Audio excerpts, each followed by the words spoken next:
but he'll be in any minute.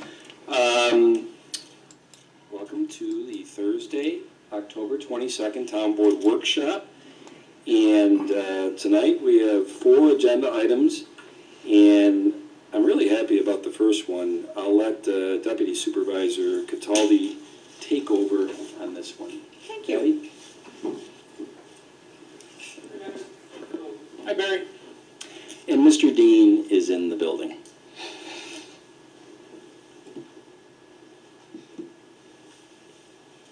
So many people may not know that starting tomorrow and running through the following week is Red Ribbon Week. Certainly if you have children in the school district, you should know about Red Ribbon Week. But it's something that we all need to pay attention to. During the COVID crisis, one of the unfortunate things is that the number of overdoses has increased tremendously. And I'd like to call Superintendent Gamina and Janine Sanger up with me, please.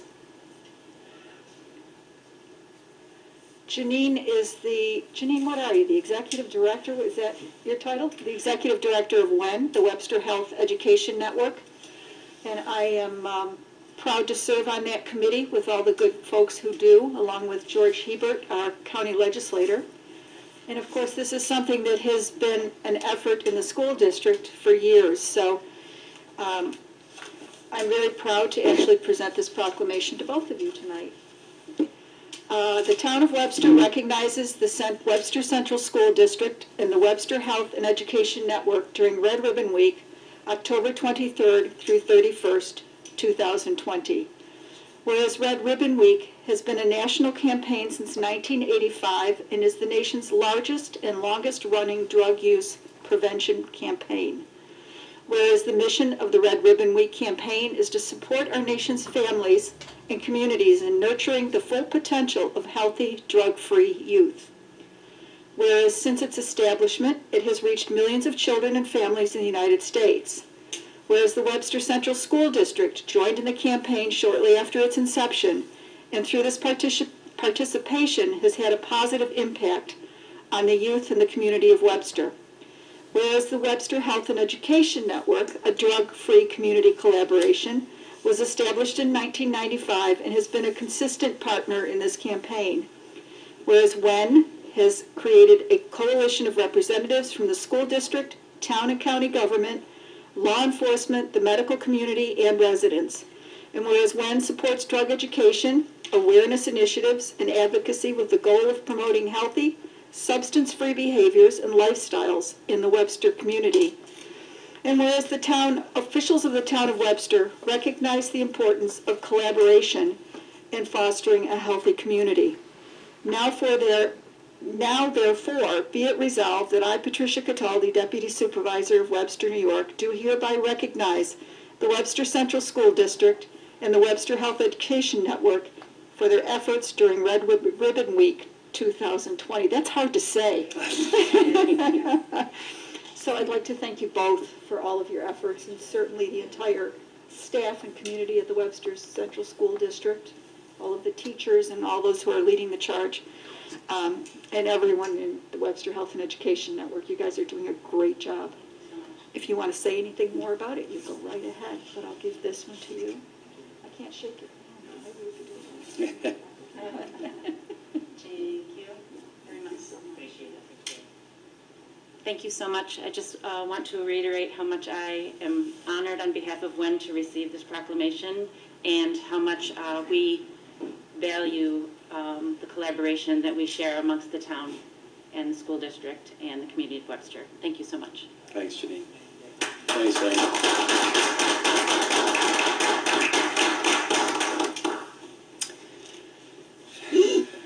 Well, Jess, that is a tough act to follow. But our next agenda item, Jess Adala from Pastor Associates with his associates will present to the Town Board a senior housing market study for a Publishers Parkway proposed development. Typically, we pass out these 11 by 17 packets. I just want to make sure it's not breaking any That's fine. COVID rules.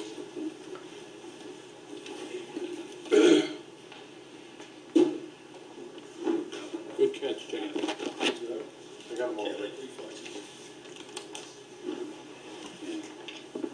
dead cats for 9 lives. Okay.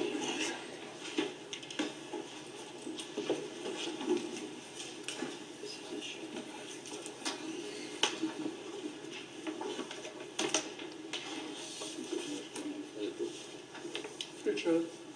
Go. Thank you. All right, are we ready? Yes, sir. All right, well, thank you. Good evening. My name is Jess Sudol, civil engineer with Pastor Associates. Here with me this evening is Carl Schuler, on behalf of Union Crossing Development as the applicant, and also Matt Newcomb, a project manager from our office at Pastor Associates. We appeared before this board months ago, several months ago now. I think it might have actually even been before COVID, to introduce a revision or a change to a previously approved senior housing project on the southwest corner of Publishers Parkway and Hard Road. At that time, there were some concerns, and this board felt that it would be appropriate for us to visit the planning board before coming back to continue discussions with this board. Actually, remember the planning board meeting specifically because it was the first in-person planning board meeting I had done in several months. But we did appear before that board to present the project, and they had some questions and concerns, which we have since responded to, and I'll get into those in a moment. But just to give some of the history, this project, this entire 30 acres or so, was originally approved as a senior housing project with 4-unit townhome buildings and a central 3-story multifamily building back in 2013. At about the same time, for those of you familiar with the development in this area, there were several other projects going on, notably Marquise at the Woods, which is further up Hard Road on the east side, also the Winding Creek Woods project, which the first phase of development there recently was completed. Conifer also had a project at the old golf tee project that they built. So there was a lot happening, and as a result, the developer and applicant at that time did not move forward with construction of this plan. For those of you in your packet, there's a plan there that's got kind of this red-pink shading in the lower right-hand corner. That is the original plan that received all approvals, again, back in 2013, 2014. Since then, obviously 6-7 years have passed, and, the market has really stabilized. One of the things that was asked of us was to provide a market study, which we have provided, and Carl and myself are happy to speak to that in detail as we get further on into this evening. But what I wanted to point out was essentially the change that was made back from the original approved plan to where we are this evening. Essentially, these 6 acres were cut off and sold to, I believe it was U of R, who built about a 10,000 square foot office building right off of Hard Road. And that left us about 25 acres here in the back. What we did was we took that 25 acres and we went from 210 units to 194 units. And the reason why we ended up at 194 is because if you look at the area that was cut off and the number of units that were eliminated on that land, it was approximately 16 units. So, we didn't try to take all 210 and cram them into the remaining 25 acres. We recognize that with selling off some land, there would be a reduction in density. So on the 25 acres, we are proposing the same number of units that was previously approved on those 25 acres once you kind of cut off that eastern section. But we did make a rather significant change in decreasing the development footprint and vastly increasing the amount of green space and the amount of buffering. There's a bunch of line of sight studies that we've submitted to show how that's been an improvement. But really 2 areas we wanted to focus on were down here along Route 104. As you're going down 104, you know that the town over the years has done a really good job of maintaining that buffer. It's not a, highway that has development and trees cleared that you can see out to the north. It's really a good buffer the entire way, and we thought it was important to maintain that. Frankly, back in 2013, 2014, that was a big topic of discussion. We actually did a tree survey. But we've increased that buffer pretty substantially. And if you really look at them side by side, you can see how we have all these buildings down here that have all been pulled up into the more centralized cluster development area. What it also allowed us to do with our change is, if you see the previously approved plan, we have these 2 townhome buildings that are relatively close to Publishers Parkway. So if it had been built as approved back then, when you were going down Publishers Parkway, you'd be looking at the back of those two buildings. With our revised plan, we were able to remove those buildings, so they're no longer there. That creates a significant amount of more green space and separation and setback from Publishers Parkway till you get to our first building over here on this plan. And all those buildings are also lined up on the long end, so you're not looking at one long, I don't want to say ugly vinyl siding, but the back of the building. You're looking at, really the clubhouse and the main entrance, which is really going to be, one of the most aesthetically pleasing parts of the project. We, of course, were able to, how do you accomplish that and maintain the same density? Well, we did that by taking this 3-story building area where we used to be, and instead of having this bigger, more complex building, we're proposing 2 simpler buildings, but at 4 stories. I know, whether it's 3 stories or 4 stories, there's a lot of discussion on that in the past with past projects in the town. And the reasons why we wanted 4 stories, there's several of them. For starters, everything I just stated in terms of buffers and separation and green space is a direct result of going to 4 stories and having a smaller building footprint and being able to achieve more density there and not having to have more townhomes. If these were 3 stories, we'd end up with more townhomes down here, townhomes back out front of Publishers. And, we just think it makes a lot more sense. We did design the site so it does have 360-degree access by code. 4 stories is certainly not unique to the area. As you all know, the hotel that's right on Hard Road over here on the east side is also a 4-story building. And it's also a better living environment we found for our future residents. Again, I just want to reiterate, this continues to be a senior project. We're not changing the market and trying to go to a family project or anything like that. As a matter of fact, we can't do that in the Office Park District, which specifically allows senior housing with a Progressive Development District, or PDD. And when you have seniors and you get these 3-story buildings or 2-story buildings that have a really large footprint, what you get is really long corridors, and to get from the central amenities or from the entrance or from the elevator to all the different units in the building, you can end up with pretty long interior travel distances. When you go with a more efficient layout like we've proposed, you cut back on those travel distances. So if you go up the elevator to the 3rd floor, 4th floor, to get to your unit, you're not going too far, and that's worked pretty well for us in the past. In terms of fire and rescue, so what's the downside of 4 stories if that's if I just explained some of the upsides, such as improving the site plan and better quality of life in many ways for the residents? Well, the first consideration is line of sight, or if you're a 4-story building, who is that going to impact? That's why we went through the effort of the line of sight study to essentially show that, these 2 buildings are so far set back from Publishers Parkway, over 700 feet, same thing even farther off Hard Road. Whether it's 3 stories or 4 stories, the end result's essentially the same, as you're not really going to be able to see them because the parcel is so big. Because of the geometry of the parcel, it's kind of like a giant L, and it's really tucked into the corner of that L. Certainly by us maintaining more green space and really more trees and growth along 104, you're not going to be able to see them from 104. Based on a line of sight and tree heights, whether it's 2 stories, 5 stories, 6 stories, it has more to do with building placement and how many trees you are preserving. So, based on our study, we don't feel that, going from 3, which was previously approved, to 4 is going to have any kind of significant visual impact. The second concern could be a life safety or a firefighting concern. And certainly, as I mentioned earlier, we've provided all the access to fire apparatus roads, everything that's required by code in order to meet that. I do want to spell out specifically that this town board, under the PDD, does have the authority to approve a 4-story building as long as that it deems that it's appropriate based on the context of the development. So we're not necessarily asking for any variances, but as part of the PDD review process, we're asking this board to consider the 4 stories as in our opinion, a more beneficial alternative to a 2 or 3-story solution, which again would expand that development footprint, would be less green space, less screening, so on and so forth.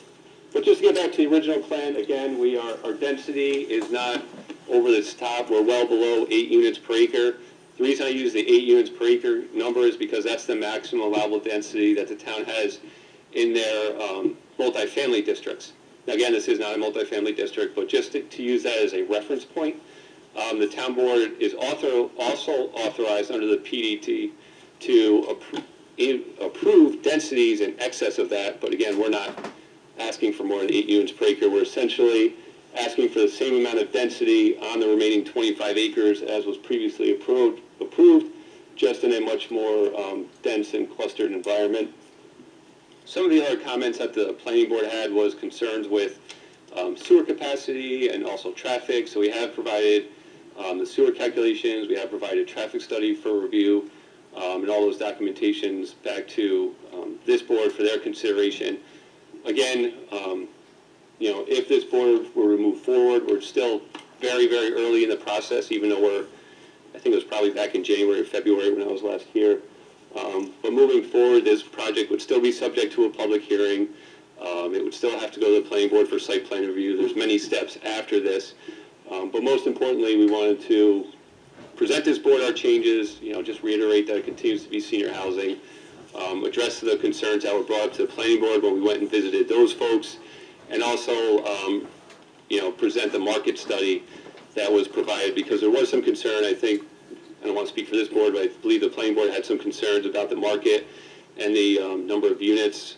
Carl can speak to it more detail if you would like, but essentially the market study, as any market study does, looks at comps, comparable properties, vacancy rates, and the like across the town, and including all those developments that I mentioned earlier.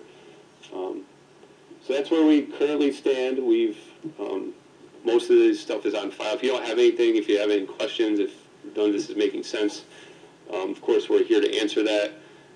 Again, we can speak in more detail to the market study. I believe that the way we actually appeared on the agenda would have specific reference to that. And Jess, I gotta tell you, that might be my fault for how it was worded.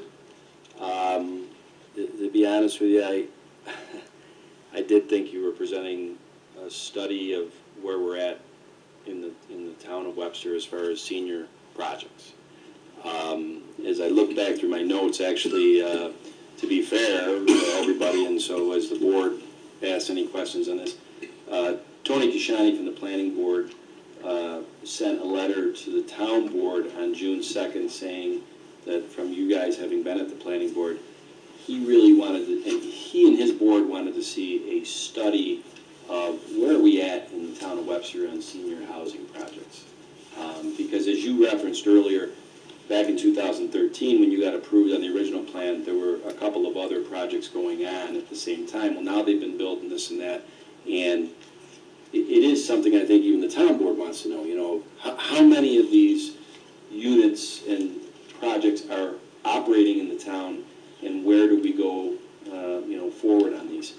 I then met with Matt Chatfield, who was the executive director of WIDA, to get his insights on, where could we get this study and not spend an arm and a leg for it. So, and I think at our August 13th town board workshop, the board talked about this, and they had said, yeah, go and see Matt.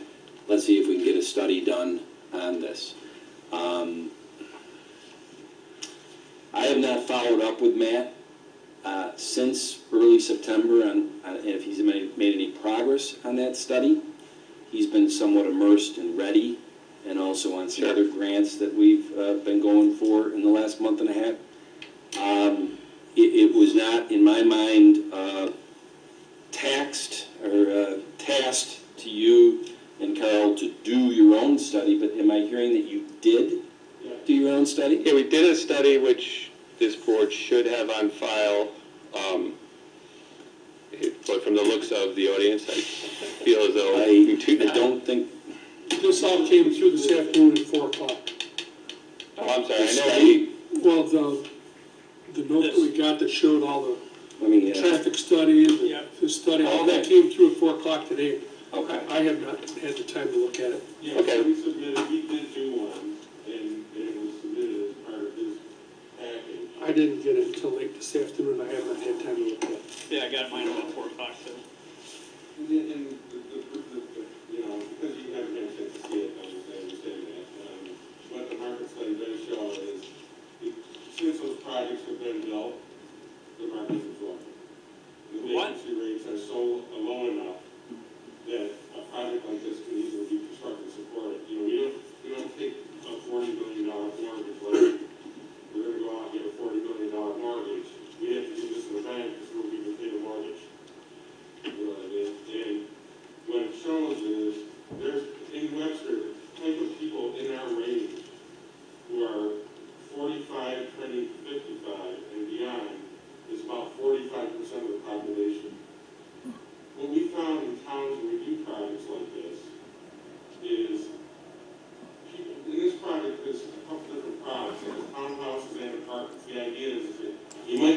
townhouse first, and later on you might move into an apartment. As you downsize once, then you downsize again, but you don't have to leave your neighborhood. We find that people want to move out of their house, but they don't have quality alternatives. By providing a townhouse and an apartment, they can do that. What it does is it opens up a house for a family. And we found that when we do this, like we've done 2 projects in Webster, and both filled right up. We've done a project, we just did a project in Parenton a couple of years, filled right up. And what they did is they opened up 150 houses. There were people who were leaving houses.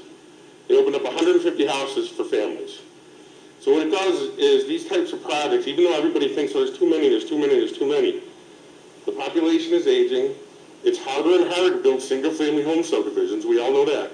Because the costs are high, the cost of site development's high, the cost of building materials high. Denser housing is going to be the trend. And I know people don't like to see 4 stories because of our community and everything else, but what Jess said about the quality of living is exactly that. When you build these sprawling complexes, and someone's got to go down this long hallway, it's just harder for them. There's a break point, and a 4-story is a nice sized building. Not 5, not 6, not 7, but 4 stories is a nice size. And it just is, and this development kind of lends itself to that. I mean, Okay, correct me if I'm wrong, guys, but I think that the board's consideration in all this wasn't so much about what today, about 15 years from today. yeah, this market study shows that too. What's going to happen in 15 years is our population changes from 45% of 45 to 55 and over to somewhat younger. What's going to happen then? Well, I can tell you that the trend is not that. You know, Am I right, guys? Yes, that was one of our concerns. I think it's nice to think that that's going to happen, but that's not the trend. The population is getting older in the Northeast, not younger. I can, this is a little bit more form over function on what I'm going to say right now. This is a workshop. Yeah. These are nice and, I enjoy workshops a lot more than formal. Yeah, and I we feel get like the pressure's off the board, we can have free-flowing conversation. We've been trying to structure the formal board meetings where the board gets digital supporting documentation of resolutions they'll be voting on that night, days in advance. Workshops, usually Kim in my office will, if there's something we have that's a visual, such as your market study, which we had back on October 14th. I can see now that you sent it over, Josh, you got it, you sent it to Kim in my office. Kim went to print it out today to give to all of us so we'd have it. It's too long. It's too big. So that's okay. I mean, it's not your, the reality, and this is form over function. We had your market study, and thank you, all right? I would assume the board at their leisure will go and look at it and have questions. Jess, obviously you brought this. I don't think we had that, but maybe that's in the digital stuff you sent over on October 14th also. And you chose tonight to hand out this to the board, but not hand out the market study. And that's fine. Yeah, sure. We're not voting on anything tonight. Right, no, I know, we know that. So the beauty is that at least this helped me tremendously kind of show the lineage from 2013 up through today, and I can see, you know, I give you credit, you've tried to make attempts on buffering and site views and all that stuff, and that's good. The market study, and I promise you this, and Tony Kashani's letter to us on June 2nd, where it spawned off of a planning board meeting on your project, it truly was more global from a standpoint, hey, town board, we got to take a look at this. We've now built in the last 5 years all these senior developments. Do we need more of them?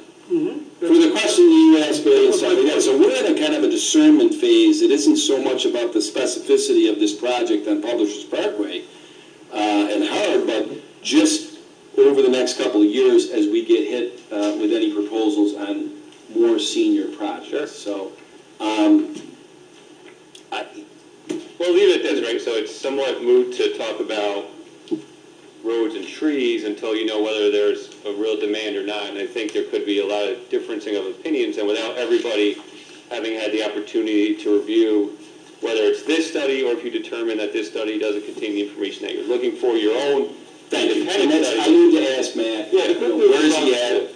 The board needs to look at your study, and I appreciate, you know, and I also would like to have him look at Matt's, because I'm sure, you know, Matt's is more independent, both in perception and reality, than a study that was done by the engineering firm for the developer who's trying to put the, Well, you know, I'm just being it honest really with you, isn't more okay? independent, because again, I can't go to a mortgage company and fool them with information. They're gonna vet it. So what's gonna happen is this is statistical information that anybody can get.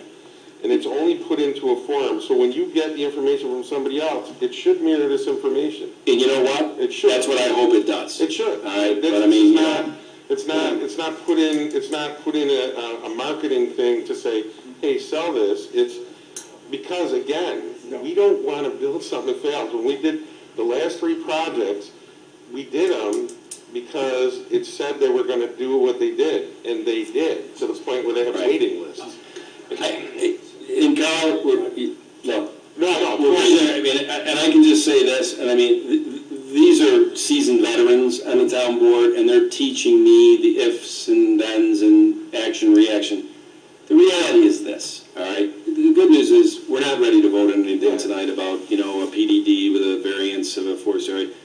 We're getting closer, the information that you gave here, the information that you gave in the marketing study, if we can get the corroborating from Matt's study, because the reality is, the community is watching how we do these things, and we would be under scrutiny for accepting, without any corroboration, absolutely. the marketing, the study that was done by The developer. the developer. Yeah, we want you to do it. I We mean, want you to do you it. know, I'm a simple guy, that's like the hen coming to me and saying, hey, we got no problems with us going into the chicken coop. Yeah, no, I know that No, it's there. yeah. Fox.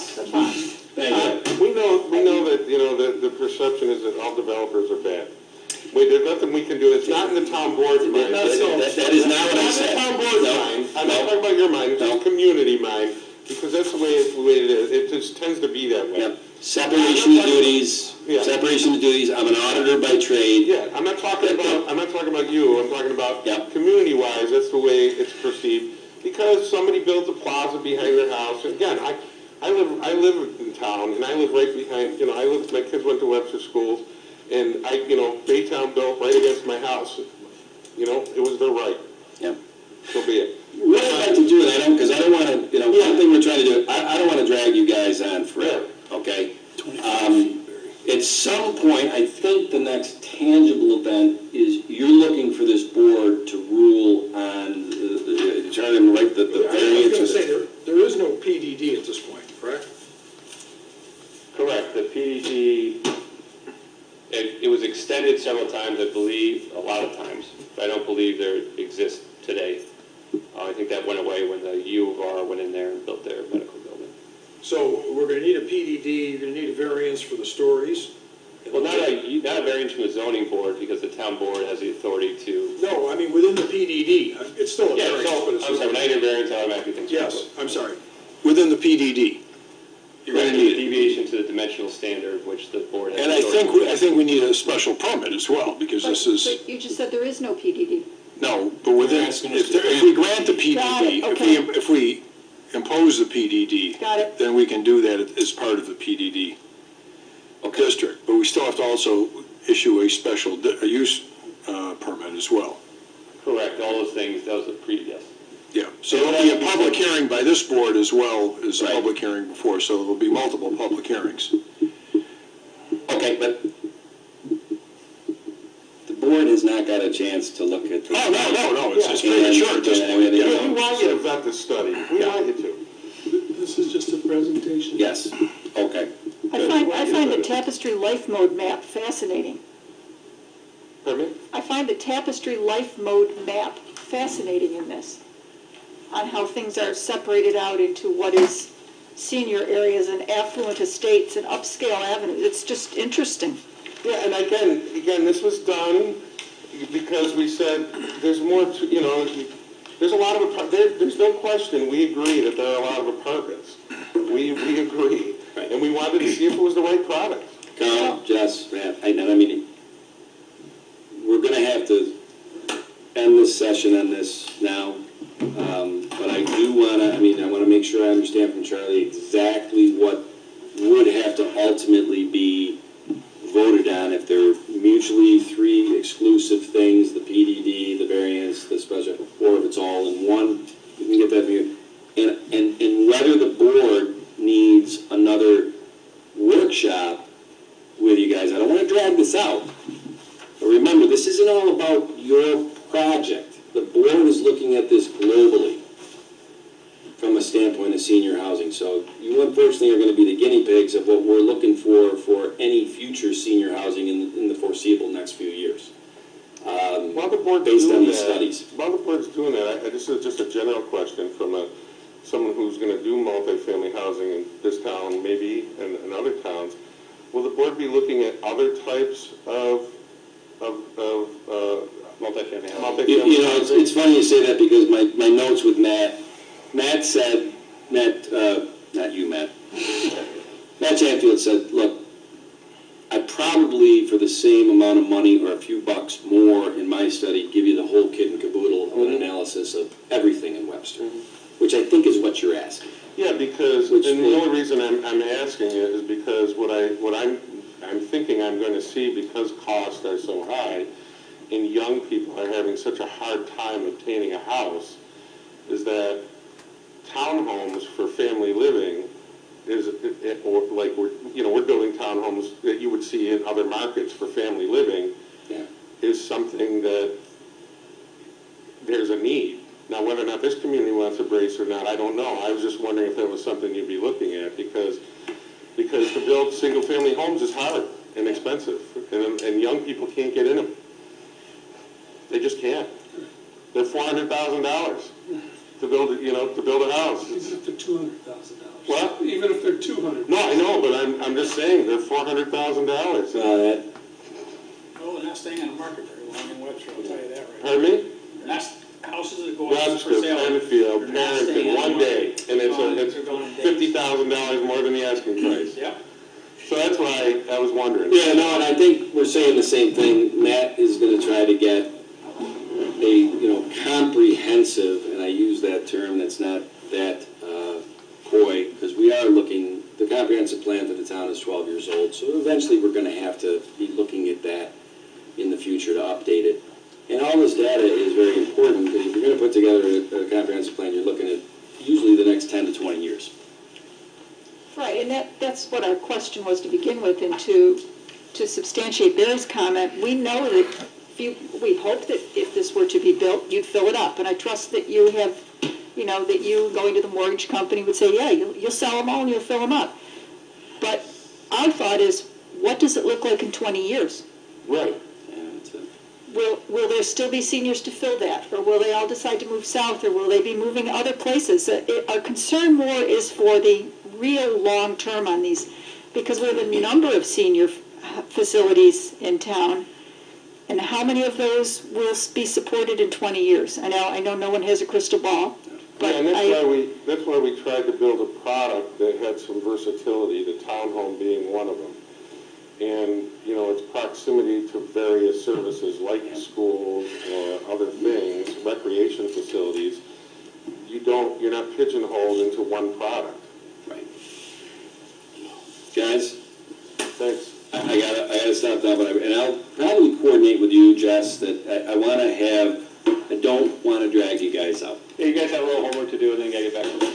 Yeah, and have a reasonable assumption of what the next steps are that culminate with whether Charlie tells us that it's one voting thing with a PDD that encompasses all the other things, or if they are 3 or 4 mutually exclusive items. Because that will make a difference. So, thanks.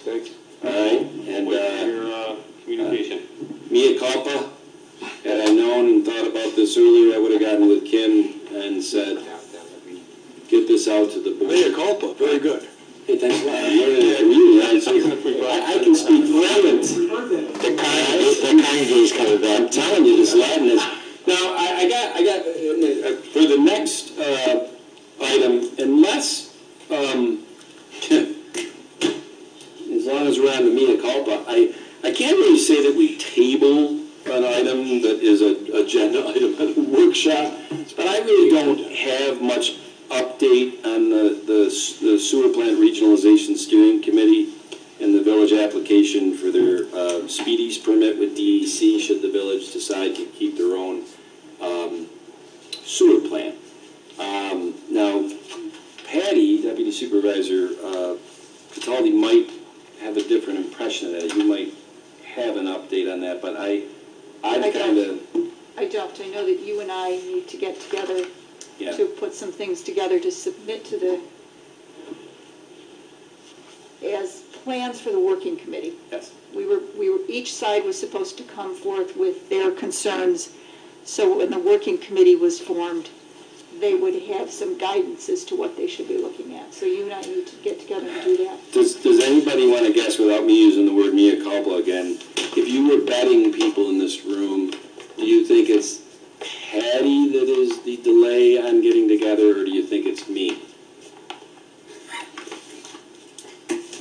It's not Patty. It doesn't matter, but you actually weren't able to attend the last meeting, so that's why 45 action items were put on your plate. No, to the victor goes the spoils. In all seriousness, we know that the village board voted on 2 resolutions at their September 10th village board meeting. One was to enter into a steering committee with the town on really vetting how this regional sewer plant and or collection system or whatever would look like so that the committee could eventually report to the 2 boards on their findings. The other thing they voted on was if they do keep their own sewer plant, they were going to apply to the Department of Environmental Conservation, thank you, John, the DEC, for their own speedies permit, which in layman terms, Barry, you actually being a sewer, or having run it, it's the permit to discharge into Lake Ontario. exactly. Which right now, the town's sewer plant has the speedies permit, and the village sewer plant basically is an industrial user on our permit. Translation, if anything went wrong right now at the sewer plant on their discharge, the town is on the nut for what I've heard, $30,000 a day penalties. 37.5. Thank you, Mr. Herbst, which is $1 million a month now. We are in an agreement. It's called, what is it, an INA, an intermunicipal agreement going back years with the village that the village would indemnify us for those costs. But, yeah, anyway, thank goodness heretofore nothing has happened that has caused any such penalty. But we've made it very clear, if we're going forward, if there's going to be 2 sewer plants, the town really cannot be responsible for the village's sewer plant discharge. It's a moot point if the steering committee ultimately comes up with a presentation to the 2 boards. Everybody's like, we need to go regional. It's a moot point then. We only have 1 speedies permit. Hopefully, maybe by the next workshop, we will be able to give a more thorough update of where we're at in the process. The village's engineer is working on formulating the paperwork on Speedy's permit documentation. John, you know things. I don't know how you find out your information, but are you a reporter? Now, I knew we were going to talk about this tonight, so I just called a friend of mine. Patty? Called a friend. The only thing that I want to clarify is one of the things that did come out of our last meeting is that this group that will be working on it is going to be known as a working committee. Yes. Because the steering committee indicates that they'll actually be giving recommendations and have an influence on the outcome. And that certainly is not the wish from either the village or the town board. So they shall heretofore be known as the working committee. And And actually, the framework of it is pretty much agreed on that it's gonna be 4 town representatives and 4 village representatives, and Patty, Correct. it's kinda like Noah's Ark, there'll be one One per each, resident. one resident from each, one board representative from each, one resident, you said Business that's owner. business owner, and, Sewer. Oh, and yeah. one person from each sewer department. Thank you. Well- You have been talking to somebody. Yeah. So, actually, does anybody have any questions about that update that wasn't as? I have a question regarding that. Has a date been established yet to when a decision needs to be made so this doesn't, this working committee, it doesn't get prolonged? I mean, we've been working diligently to come up with and the village has been working diligently also, to come up with a decision. We've come this far. And I know that I believe discussions were taking place to establish some deadline as to the steering committee. Working committee. Working committee, sorry about that. Yes, My question is, has that date been established yet? there has been a date that has been outlined, Okay. that they should convene with a set amount of time before they were to come forth with the results of their study. Fantastic. Yeah. Yes. That's great.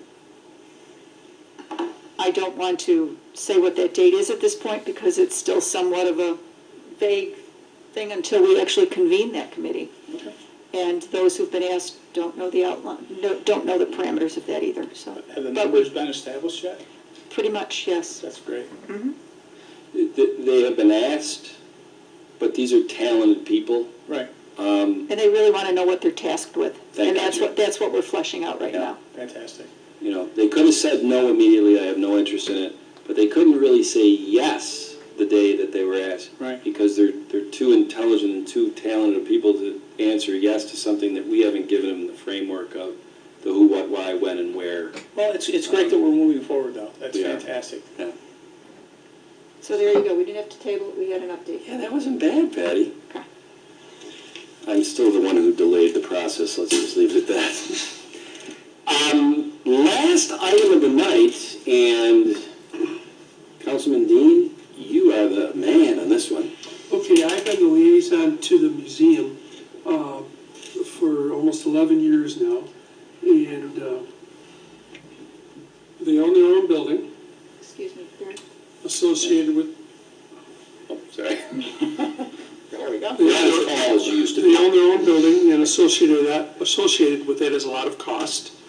Because they're non-for-profit, the town has never been able to actually budgeted any money for them other than for the town historian. That town historian is shared by both the village and the town, the cost of such. And she has an office within the museum. So that does allow the village and the town to help maintain the facility because of that. And from what I'm told, is that the village has their responsibilities financially and the town has their responsibilities financially. What we currently pay for is their utilities, the gas, electric, and their gas and electric. That's what we pay for. The town does? The town pays for that Thank you. as part of our gas and electric bill. Okay. That's and we pay a portion of her salary. And what does the village cover?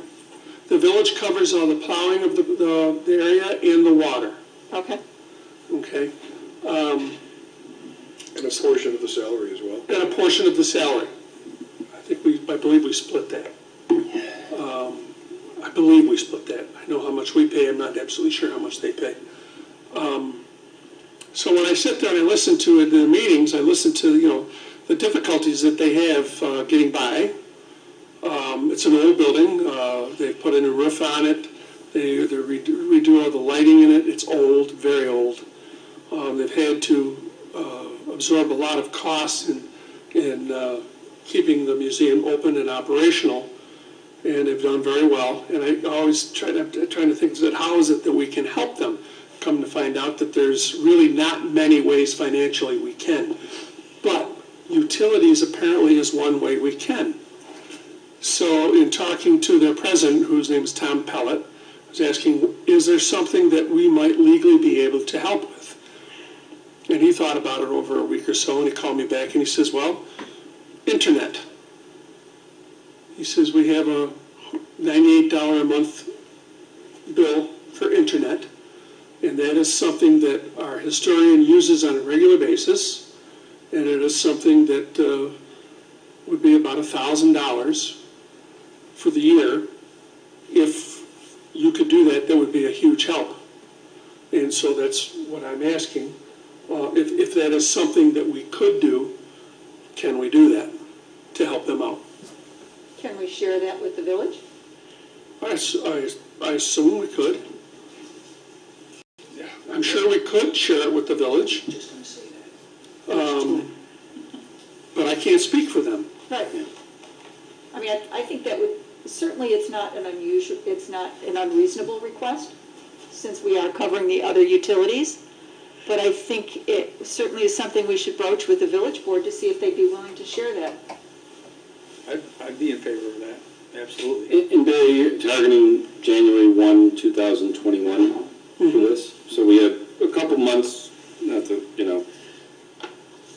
I see it as we ask the village. It seems like a low-hanging fruit that goodwill, both government entities would want to do that. Right.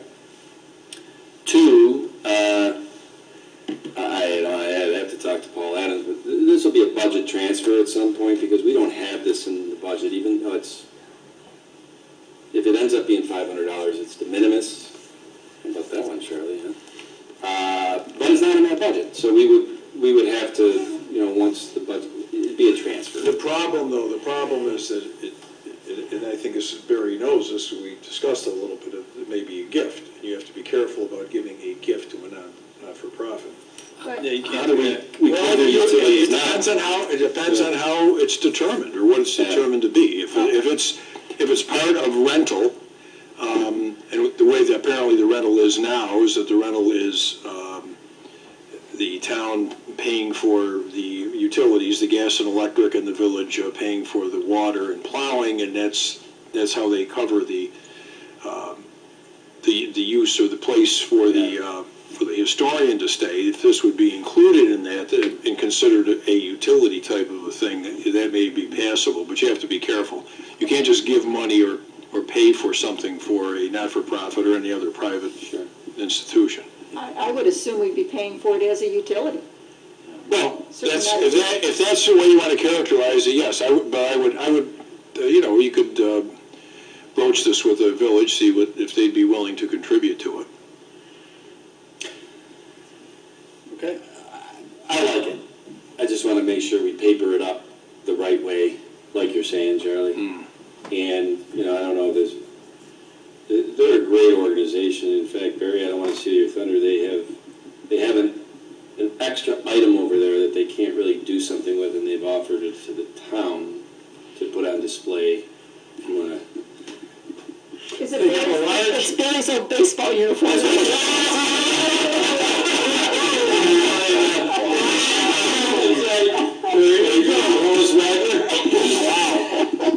They have a pulley, a wooden pulley that was used in the basket factory. It's about 3 feet in diameter.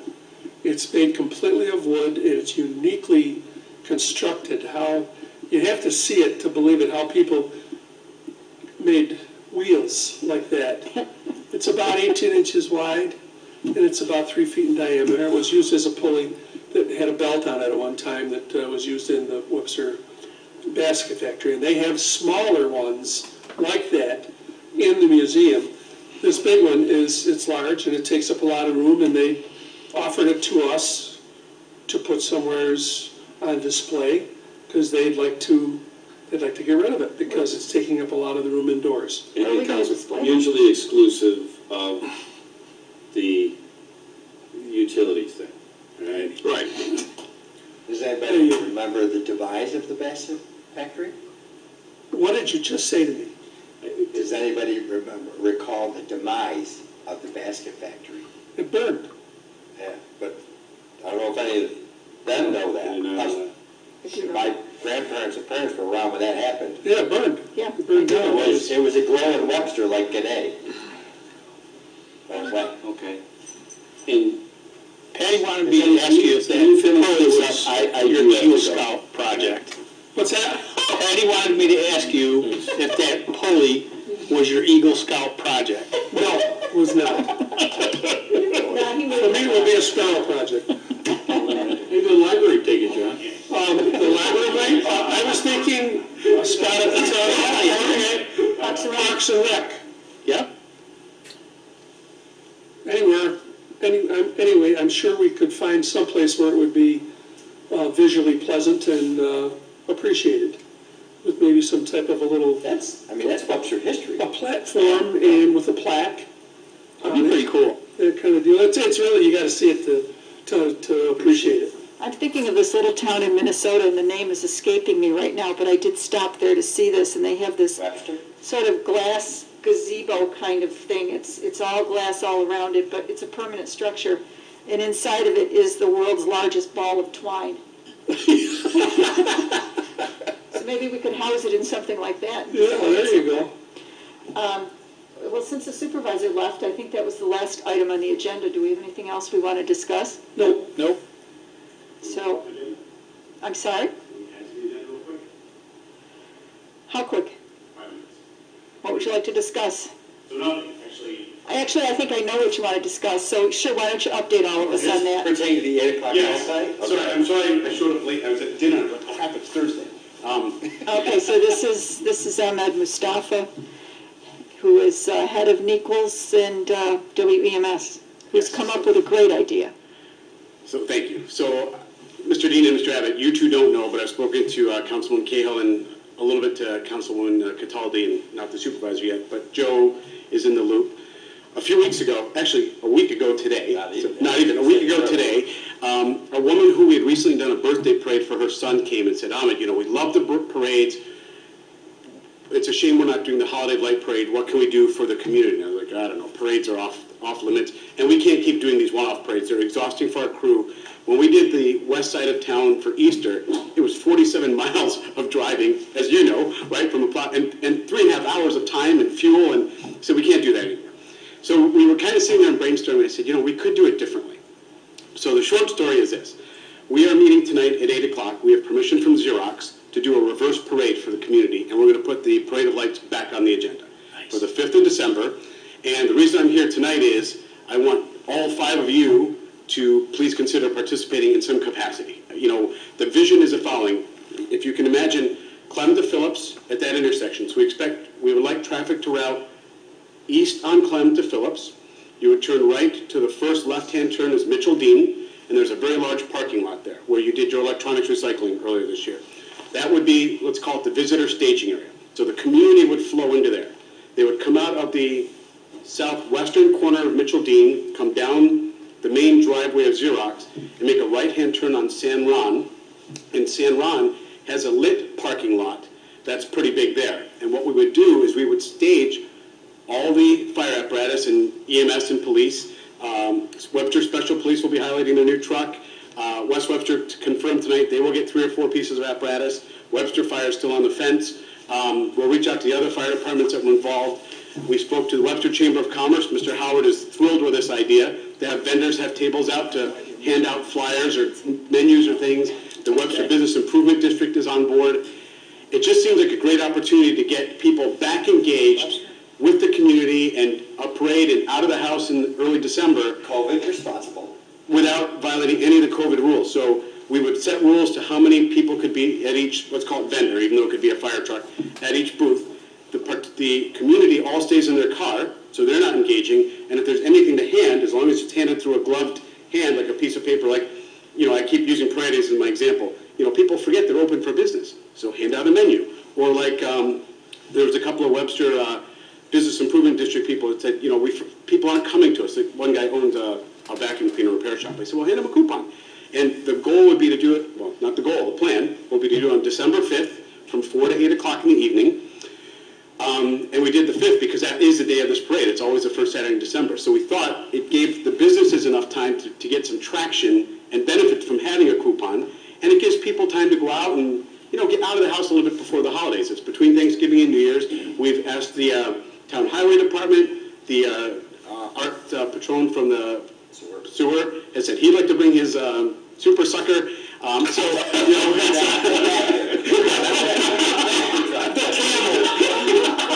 But the idea is, I think it will get people thinking about the community again. It will get them out of their house. We don't have to invest as much time and energy. From the fire department's perspective, it's nice because instead of having to decorate trucks and then park them for the day, because we usually do it the morning or evening before, and then, stuff blowing off, they can actually set up there the whole day statically, run generators for their lights, and then take them all down at 8 o'clock and go home.